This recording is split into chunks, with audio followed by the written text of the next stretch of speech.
আসসালামু আলাইকুম সুপ্রিয় এইচএসসি শিক্ষার্থীবৃন্দ, আশা করি সবাই ভালো আছো। সবাইকে অ্যানি টিউটোরিয়াল এডুকেশনে স্বাগতম।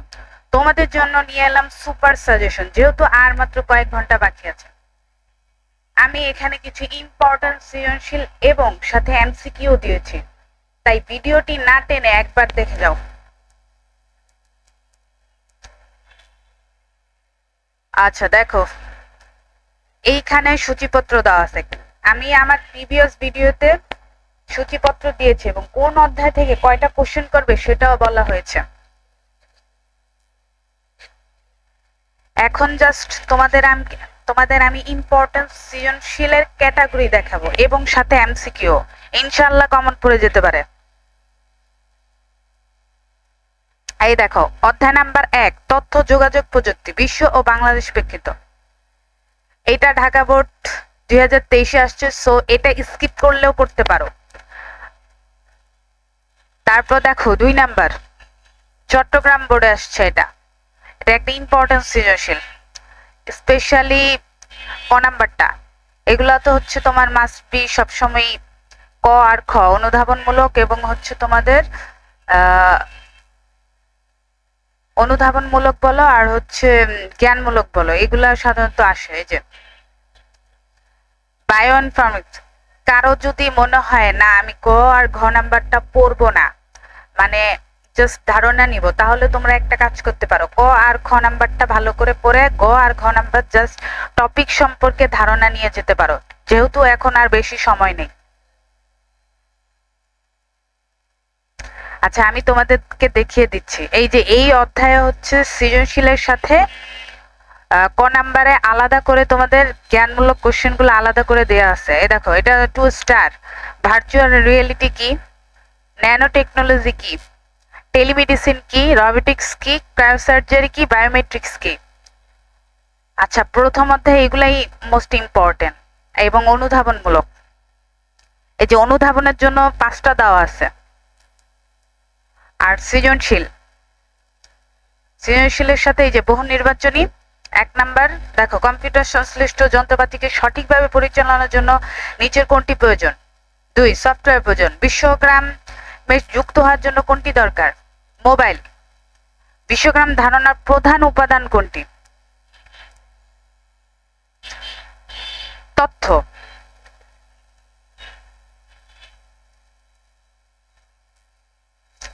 তারপর হচ্ছে 4 নাম্বার, দেখো 5 নাম্বার। আচ্ছা, তোমরা এইভাবে দেখে যাও, ভিডিওটি তোমরা হচ্ছে অফ করে করেও দেখতে পারো। আর কোনো কিছু বুঝতে সমস্যা হলে কমেন্ট বক্সে আমাকে জানাতে পারো। আচ্ছা, 8 নাম্বার দেখো, ই কমার্সের সুবিধা। 11 নাম্বার, সরকারি কার্যক্রম এবং প্রক্রিয়াকরণে ইলেকট্রনিক সিস্টেমের প্রয়োগকে কি বলা হয়? ই গভর্নেন্স। ই কমার্স কি? এটা দেখো, এই 12 নাম্বার অবজেক্টিভও আছে, আবার এটা দিয়ে কিন্তু সৃজনশীলের ক নাম্বারও আছে, মানে জ্ঞানমূলক কোশ্চেনও আছে। এগুলা দিয়ে কিন্তু জ্ঞানমূলক কোশ্চেনও হয়। টেলিমেডিসিন সেবার জন্য আবশ্যক কি? এই টাইপের কোশ্চেনগুলো একটু পড়ো, কারণ অনেকে এই টাইপের কোশ্চেনগুলো ভুল করে।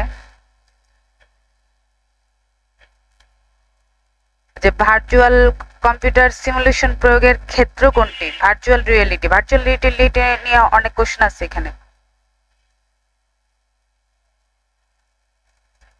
ভার্চুয়াল রিয়েলিটির সাথে কোনটি সম্পর্কিত? Artificial intelligence. এই পাশেও কিছু আছে, তোমরা সবগুলাই আর কি পড়ে নিও। আমি হচ্ছে জাস্ট বলে বলে যাচ্ছি, তোমরা ভিডিওটা অফ করে করে সবগুলো দেখে নিও, একবার হলেও দেখে নিও, যাতে করে হচ্ছে আসলে তোমরা দিতে পারো। অবজেক্টিভ তো হচ্ছে মোটামুটি মনে রাখলেই হয়, যেহেতু আর সময় নেই, তো সবগুলো একবার হলেও দেখে নাও। এই যে রোবট অ্যাকচুয়েটের মানে কি? পেশি। কাজের প্রয়োজনে রোবটকে কত ডিগ্রি কোণ পর্যন্ত ঘোরানো যায়? 360 ডিগ্রি কোণ পর্যন্ত।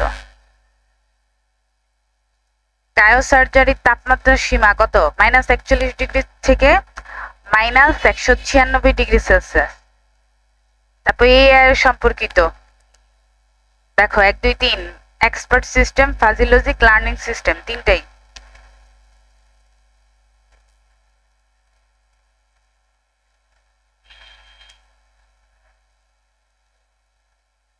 তারপর কি আছে, রোবোটিক্সের সাধারণ বিষয়গুলো হলো কি,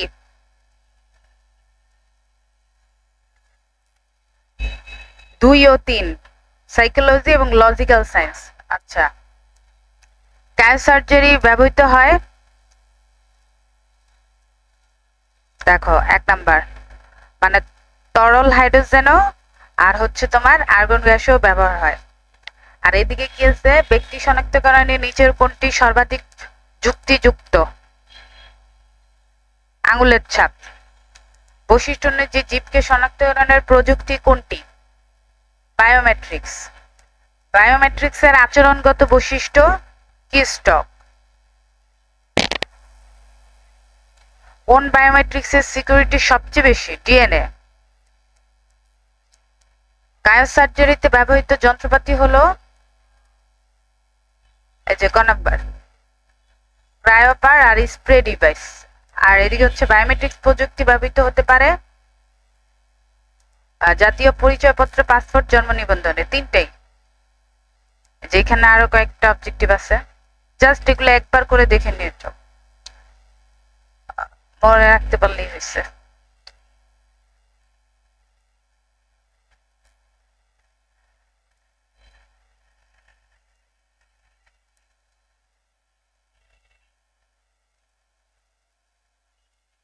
আচ্ছা, এটা হচ্ছে তোমাদের দ্বিতীয় অধ্যায়। দ্বিতীয় অধ্যায়ের কমিউনিকেশন সিস্টেম ও নেটওয়ার্কিং থেকে কিছু কোশ্চেন, সৃজনশীল এগুলা। সৃজনশীল 1 নাম্বার, আর এখানে আছে 2 নাম্বার। ব্যান্ডউইথ কি, ডেটা ব্লক আকারে ট্রান্সমিট হয়, ব্যাখ্যা করো। উদ্দীপকের চিত্র 1 এ ব্যবহৃত ডি ডিভাইসটির ভূমিকা টপোলজির ক্ষেত্রে কি। 2 নাম্বার অধ্যায় এগুলোই আছে, এগুলোই মোস্ট ইম্পর্টেন্ট, তো পড়ে যেতে পারো। আচ্ছা, ম্যাচ টপোলজি কোথায় সবচেয়ে বেশি উপযোগী, আর চিত্র 2 থেকে ডি থেকে এতে ডেটা স্থানান্তরের পদ্ধতি ব্যাখ্যা করো।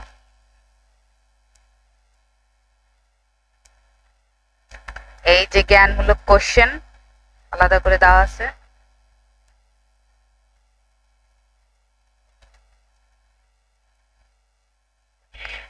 আর এই যে অনুধাবনমূলক কোশ্চেন, এগুলো মোস্ট ইম্পর্টেন্ট। নির্বাচনী কোশ্চেন।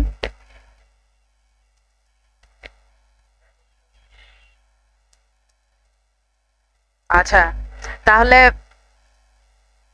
এই যে এগুলো দেখে নাও, আর কারো পিডিএফ ফাইল লাগলে আমাকে কমেন্ট বক্সে বলো।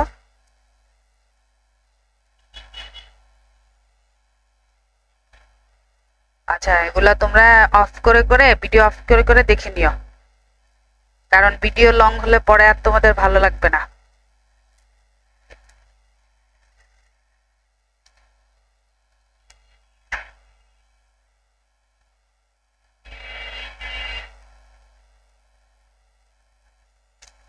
যে আইপি ডেটা নেটওয়ার্ক কোনটি, কোন প্রজন্মে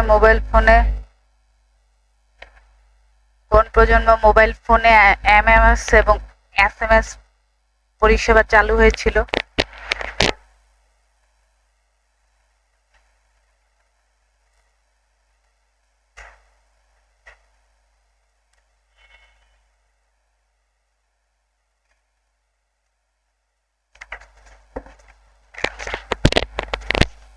এখানে আছে কয়েকটা, জাস্ট হচ্ছে দেখে নিতে পারো।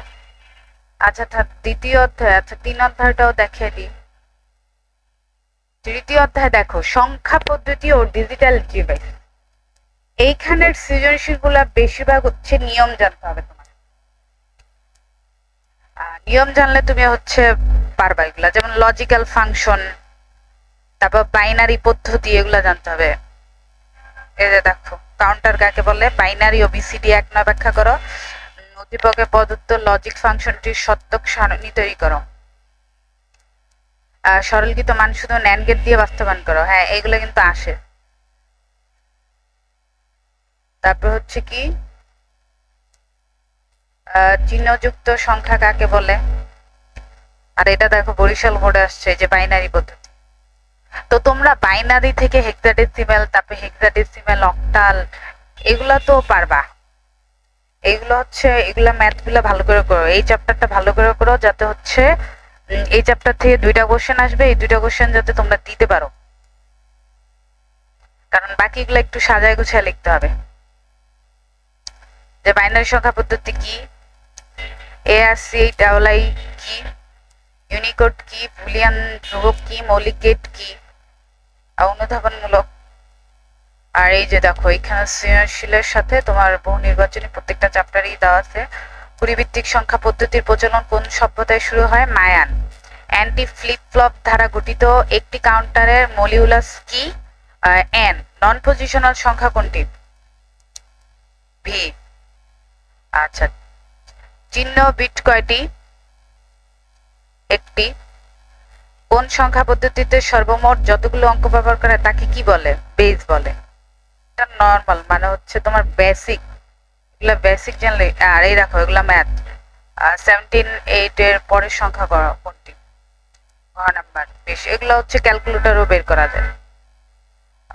অবজেক্টিভের সময় তো আর এত টাইম থাকে না যে তুমি ম্যাথ করবা তারপর বের করবা, তো কিছু শর্টকাট টেকনিক ফলো করবা, শর্টকাট টেকনিকে যাতে তোমরা অল্প সময়ের মধ্যে করে ফেলতে পারো। তারপর এই যে দেখো সমতুল্যর হেক্সাডেসিমাল কত? এগুলো হচ্ছে সংক্ষিপ্ত ভাবে করতে হবে, শর্টকাট টেকনিকে করতে হবে। আচ্ছা, এখানে যদি কেউ কিছু না বুঝো বা কোনটা মানে পারতেছো না, আমাকে কমেন্ট বক্সে জানিও যে 18 নাম্বারটা আমি বুঝিনি, আমাকে একটু বুঝিয়ে দেন, আমি তাহলে এটার জন্য আলাদা করে বুঝিয়ে দিব। এখন জাস্ট আমি তোমাদের টাইম নাই, তাই জন্য আমি তোমাদের দেখাচ্ছি। আর কারো কোনো এখান থেকে প্রবলেম থাকলে তোমরা আমাকে কমেন্ট বক্সে জানাতে পারো, আমি তোমাদের তখন বুঝিয়ে দিব। কার কোনটা সমস্যা কমেন্ট বক্সে বলবা। এই 16 প্লাস 10 টু এই যে মান হতে পারে কি, এই টাইপের কোশ্চেন গুলা এইখানে এই চ্যাপ্টারে এই টাইপের কোশ্চেনই বেশি। এই যে কোনটি বুলিয়ান অ্যালজেব্রার মৌলিক উপপাদ্য, এই যে লজিক গেটের গুলা।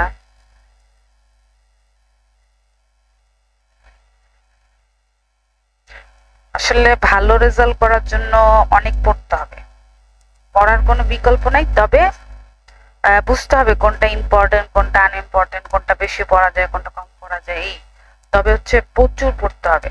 আর আইসিটি এমন একটা সাবজেক্ট, যে সাবজেক্ট হচ্ছে তোমাদের একদম A+ পাওয়ারও অনেক সম্ভাবনা বেশি, আবার একদম ফেল করার সম্ভাবনাও বেশি। তাই জন্য এই সাবজেক্টটা তো হেলায় ধুলায় দিলে হবে না। আচ্ছা, 3 নাম্বার পর্যন্ত চ্যাপ্টার পর্যন্ত থাক, আর বাকি চ্যাপ্টার না হয় আমি হচ্ছে তোমাদের রাত্রের দিকে দিব। এখন আপাতত এইগুলা রিভিশন দাও। আচ্ছা, আর ভালো লাগলে আমার চ্যানেলটি সাবস্ক্রাইব করে রাখো, যাতে দ্রুত নোটিফিকেশন পেতে পারো।